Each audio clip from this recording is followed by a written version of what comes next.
Bonjour à tous et à toutes. Merci d'écouter Immigration TV Canada. N'oubliez pas que nous sommes le seul canal qui vous donne des informations venues directement de l'immigration canadienne et du gouvernement canadien. C'est aussi le canal qui vous accompagne dans vos démarches d'immigration vers le Canada. Au moment où je vous parle sur votre petit écran, vous venez de voir une personne qu'on était en train d'arrêter. Peut-être que vous vous posez des questions. Vous vous dites c'est quoi, de quoi il en est.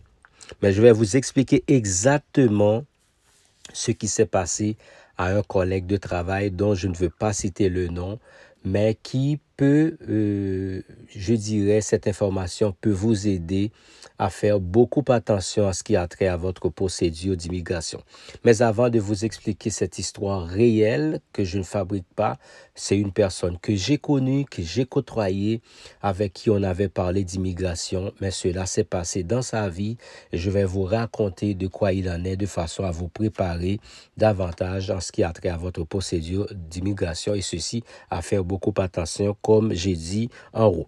Donc, n'oubliez pas, si vous n'avez pas encore fait ça, abonnez-vous à cette chaîne YouTube. Laissez vos likes et commentaires, comme ça YouTube pourra donc suggérer notre travail avec d'autres personnes. De quoi il en est?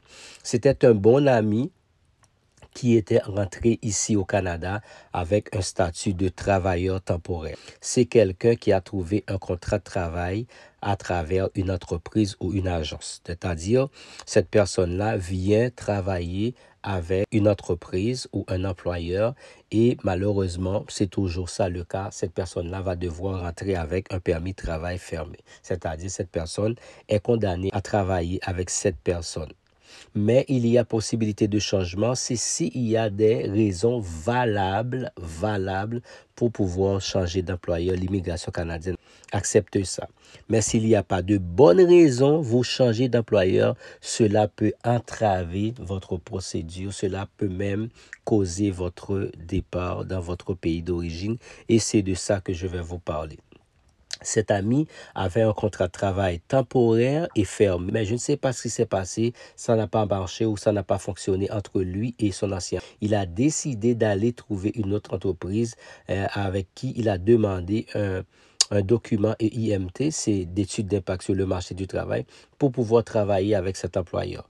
Il a fait sa demande de permis de travail. Malheureusement, l'immigration canadienne n'a pas approuvé sa demande et lui a donné l'ultimatum de laisser le pays rapidement.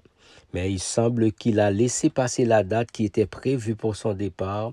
Un bon matin, l'immigration était débarquée avec la police et on l'a arrêté, on l'a déporté dans son pays. Et imaginez-vous quelqu'un qui avait déjà acheté sa voiture, qui devait payer et qui a commencé à payer beaucoup d'argent pour sa voiture. Donc, il a tout perdu. C'est parce que il n'a pas eu le temps de revendre la voiture. Qu'est-ce que je voulais dire à travers cette vidéo? Si vous n'avez pas un statut stable, si vous n'avez pas une certaine certitude que tout va marcher pour vous sur le plan migratoire, n'investissez pas de grandes sommes ou n'investissez pas dans des financements, des objets ou des biens qui vont prendre beaucoup de temps pour de paiement. Et si on vous prend, on vous renvoie. Si vous êtes obligé aussi de retourner dans votre pays, vous allez perdre cet investissement. Si vous voulez acheter quelque chose, il te ferait mieux d'acheter quelque chose de moins cher et s'il le faut, argent comptant, de façon à vous libérer de toute autre chose. Parce que cette personne-là qui a acheté la voiture, même s'il avait payé 15 000, 20 000, ces 20 000 ne valent rien parce que la banque va donc devoir reprendre la voiture après un certain nombre de temps de paiement qui n'ont pas été effectués. C'est toujours comme ça. Alors, gare à vous, si vous n'avez pas encore un statut défini au Canada ou dans n'importe quel autre pays, ne faites pas des grands investissements. Donc, vous pouvez être perdant à la fin d'histoire si ça n'a pas marché pour vous en ce qui a trait à vos procédures d'immigration. Partagez cette vidéo avec tous vos contacts. Laissez vos likes et commentaires. Et n'oubliez pas que nous sommes Immigration TV Canada, le seul canal qui vous donne des informations venues directement de l'immigration canadienne. Au revoir.